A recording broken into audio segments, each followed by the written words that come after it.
പ്രവാസികൾ ഏറെ ആകാംക്ഷയോടെ കാത്തിരുന്ന ഈ വർഷത്തെ ബലിപ്പെരുന്നാൾ അല്ലെങ്കിൽ ഈദ് അൽ അദ്ഹ അവധി ദിനങ്ങൾ ഔദ്യോഗികമായി പ്രഖ്യാപിച്ചു. വിവിധ എമിറേറ്റുകളിലെ സർക്കാർ ജീവനക്കാർക്കും യുഎഇയിലെ ഫെഡറൽ ജീവനക്കാർക്കും സ്കൂളുകൾക്കും അവധി പ്രഖ്യാപിച്ചതോടെ പ്രവാസികൾക്ക് ഇത്തവണ നീണ്ടൊരു അവധിയാണ് ലഭിക്കുന്നത്. അതിനാൽ തന്നെ ഇത്തവണത്തെ ബലിപ്പെരുന്നാൾ അവധി അടിപൊളിയായി ആഘോഷിക്കാം. ഇസ്ലാമിക കലണ്ടർ അനുസരിച്ച് ദുൽഹിജ്ജയുടെ 10ാം ദിവസമാണ് വിശ്വാസികൾ ബലിപ്പെരുന്നാൾ ആഘോഷിക്കുന്നത്. അതിനാൽ തന്നെ മെയ് 17 ഞായറാഴ്ച ദുൽഹിജ്ജ മാസപ്പിറവി കാണുന്നതിനാൽ ദുബായിലെ Islamic affairs and charitable activities department വിപുലമായ പരിപാടിയാണ് സംഘടിപ്പിക്കുന്നത്. ദുബായിലെ ജബൽ നസ്വി ട്രെയിലിൽ വൈകുന്നേരം 5 മണിക്ക് ആരംഭിക്കുന്ന ഈ മാസപ്പിറവി കാണൽ പരിപാടിയിൽ കുടുംബങ്ങൾക്കും കുട്ടികൾക്കും പങ്കെടുക്കാനുള്ള അവസരവും ഒരുക്കുന്നുണ്ട്. കൂടാതെ എമിറേറ്റ്സ് ആസ്ട്രോണമിക്കൽ സൊസൈറ്റിയുടെ കണക്കുകൂട്ടലുകൾ അനുസരിച്ച് മെയ് 17 ഞായറാഴ്ച അർദ്ധരാത്രിക്ക് ശേഷം അമാവാസിയായിരിക്കും. ഇതനുസരിച്ച് ദുൽഹിജ്ജ 1-ാം തീയതി മെയ് 18 തിങ്കളാഴ്ച ആയിരിക്കാനാണ് സാധ്യത. ഇങ്ങനെ വന്നാൽ ഹജ്ജ് തീർത്ഥാടനത്തിലെ ഏറ്റവും പ്രധാനപ്പെട്ട ദിവസമായ അറഫ ദിനവും മെയ് 26 ചൊവ്വാഴ്ചയും ഈദ് അൽ അദ്ഹ അഥവാ ബലിപ്പെരുന്നാൾ മെയ് 27 ബുധനാഴ്ചയും ആയിരിക്കുമെന്നാണ് പറയുന്നത്. അതേസമയം യുഎഇയിലെ ഫെഡറൽ ഗവൺമെന്റ് ജീവനക്കാർക്കും മറ്റു പൊതുമേഖലാ സ്ഥാപനങ്ങൾക്കും മെയ് 25 തിങ്കളാഴ്ച മുതൽ മെയ് 29 വെള്ളിയാഴ്ച വരെ 5 ദിവസത്തെ ശമ്പളത്തോടു കൂടിയ അവധിയാണ് federal authority four government human resource പ്രഖ്യാപിച്ചത്. അവധിക്ക് ശേഷം ജൂൺ 1 തിങ്കളാഴ്ച മുതൽ വീണ്ടും പുനരാരംഭിക്കും. അതിനാൽ ഇത് യുഎഇയിലെ സർക്കാർ ജീവനക്കാർക്ക് അവരുടെ കുടുംബത്തോടൊപ്പം പെരുന്നാൾ ആഘോഷിക്കാനുള്ള നീണ്ട സമയമാണ് നൽകുന്നത്. അതേസമയം ഷാർജയിലെ സർക്കാർ ജീവനക്കാർക്കും ഇത്തവണ ലഭിക്കുന്നത് ഒരു വലിയ അവധി തന്നെയാണ്.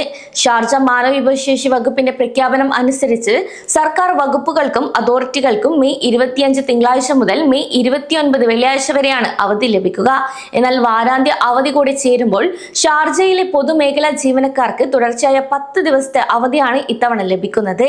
ഷാർജയിലെ പ്രവാസികൾക്ക് ഇതൊരു ബോണസ് അവധി കൂടിയാണ്. ജൂൺ 1 തിങ്കളാഴ്ചയാണ് ഷാർജയിലും ഔദ്യോഗിക പ്രവൃത്തി പുനരാരംഭിക്കുക.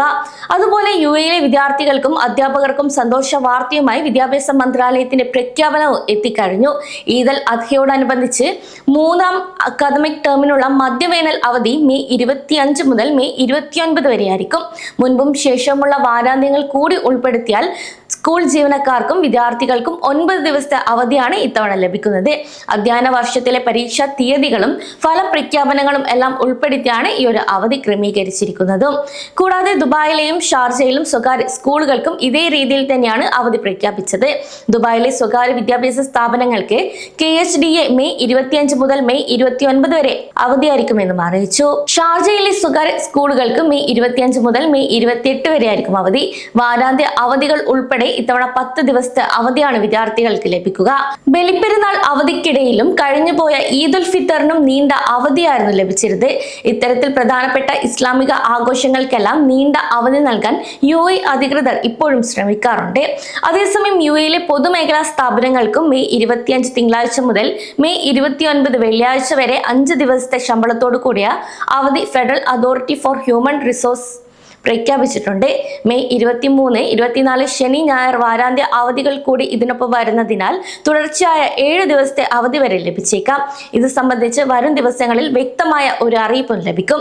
അവധിയെല്ലാം കഴിഞ്ഞ് ജൂൺ 1 തിങ്കളാഴ്ചയാണ് ഔദ്യോഗിക പ്രവൃത്തി സമയം പുനരാരംഭിക്കുക.